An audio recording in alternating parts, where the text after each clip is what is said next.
The Union of South American Nations, UNASUR, came out strongly in defense of Venezuela on Saturday. The Secretary General of the regional bloc, Ernesto Samper, described President Obama's actions on Venezuela as interference and a threat to sovereignty and to the principle of non-intervention. Venezuelan Foreign Minister Delcy Rodriguez praised the 12-nation bloc for standing firm against imperialism. The UNASUR Emergency Summit reaffirmed the body's commitment to stand behind Venezuela, rejecting the U.S. executive order issued on March 9th, which declared the country an extraordinary threat to national security.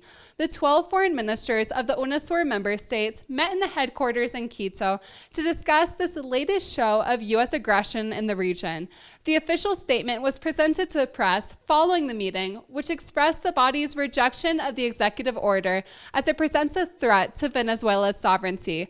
The statement urges the U.S. government to engage in dialogue with Venezuela and requests the derogation of the executive order. Various social movements held meetings and showed their solidarity with Venezuela outside the summit. It was clear at this meeting that the UNASUR member states are together rejecting U.S. imperialism and intervention in the region, making this summit of foreign ministers truly historic for the process of South American integration. Liz Cherfias, teleSUR, Ecuador.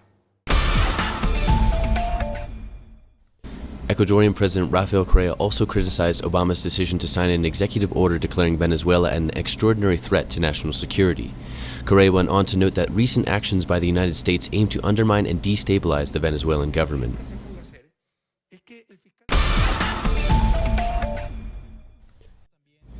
President Nicolas Maduro on Friday told thousands of people in Managua, Nicaragua that he was willing to hold talks with Obama based on respect to sovereignty and international law, and with the presence of UNASUR and CELAC representatives.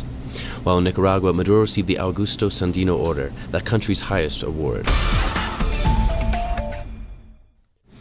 WikiLeaks founder Julian Assange will mark 1,000 days in the Ecuadorian embassy in London on Monday, where he has been forced into exile due to his revelations of war crimes committed by the U.S. military in Iraq and Afghanistan. It has been a difficult 1,000 days, not so much for me but for my family, Assange told teleSUR in an exclusive interview. There's a dim light of hope for the writer and journalist as Sweden on Friday made an unprecedented statement that it would visit Assange in London to interview him regarding sexual assault accusations to justify his extradition to that country and then possibly to the U.S. Washington wants to punish Assange for publicly revealing millions of classified documents that whistleblower Chelsea Manning, an Army intelligence private, sent him, which proved to the world the full extent of abuses committed by the U.S. As part of Washington's January decision to ease flight restrictions to Cuba, this Saturday the first direct flight between New Orleans and Havana since 1958 took off. This does not mean that regular flights between the two cities will begin anytime soon. The United States and Cuba are still negotiating improving bilateral ties after President Barack Obama announced in early December that relations between both nations would be normalized. Recently, Roberta Jackson, who is the U.S. Assistant Secretary of State, announced that Cuba would be removed from Washington's list of sponsors of terrorism by next month, ahead of the Summit of the Americas, paving the way for embassies to be opened in Washington and in Cuba. Demonstrations for and against the Brazilian government have been called this Sunday. President Dilma Rousseff has called an emergency cabinet meeting for Sunday to follow the opposition protests demanding her resignation. Sunday's demonstrations were preceded by massive demonstrations throughout the country in support of President Dilma Rousseff on Friday. Social movements, political parties, and activists joined efforts to organize the mobilizations across the country.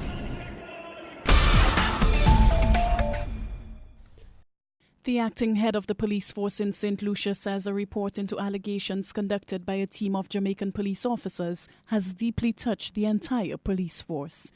The investigation concluded that some police officers engaged in unlawful killings and planted weapons on victims as part of a radical crime-fighting initiative known as Operation Restore Confidence.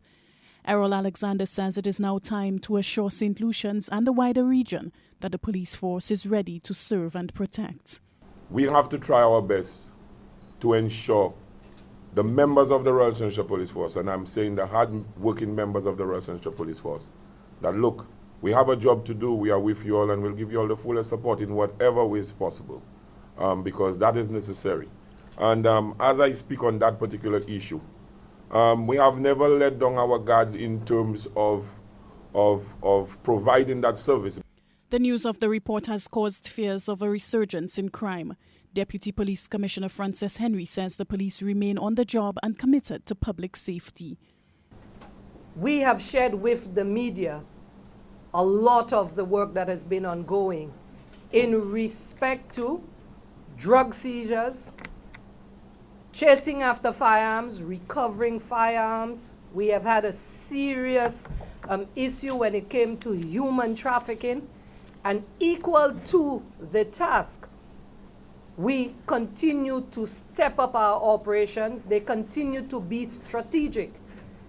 And if at all that would provide any level of comfort, what has been said, the police department is not dysfunctional. St. Lucia's Director of Public Prosecution will determine whether charges will be laid against the police officers implicated in the killings. Members of the hierarchy of the St. Lucia Police Force say the goal now is to ensure public protection, zero tolerance for crime and violence, and to restore public confidence in the force. Alison Kentish, teleSUR, Castries, St. Lucia. The Oceanian island of Vanuatu was swept by monster cyclone Pam that tore across the country with winds of more than 185 miles per hour, razing homes, smashing boats, and washing away roads and bridges. Rescue workers described the situation as catastrophic, while 8 people were confirmed dead and 30 injured, although authorities said these numbers were almost certain to rise. Australian aid teams expressed deep concern over neighboring island nation Tanna, saying that virtually every building not of concrete had been leveled to the ground.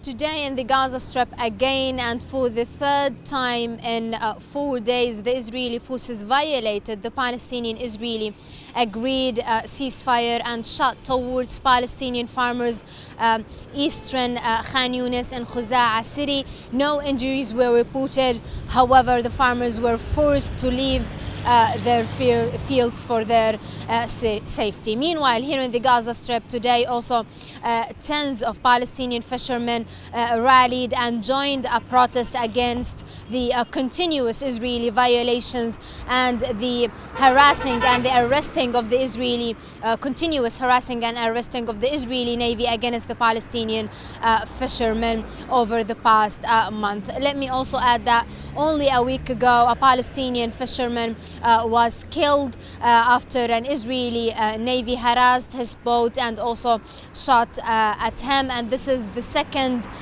person killed in the Gaza Strip since the ending of the latest Israeli offensive on Gaza.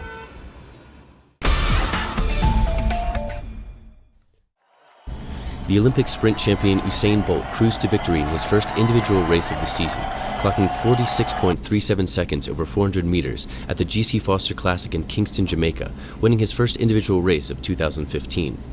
28-year-old Bolt has recently announced that he will retire in 2017. Bolt holds the world records for the 100 meters, 200 meters, and 4x100 meter relay, which he said he will attempt to break this year.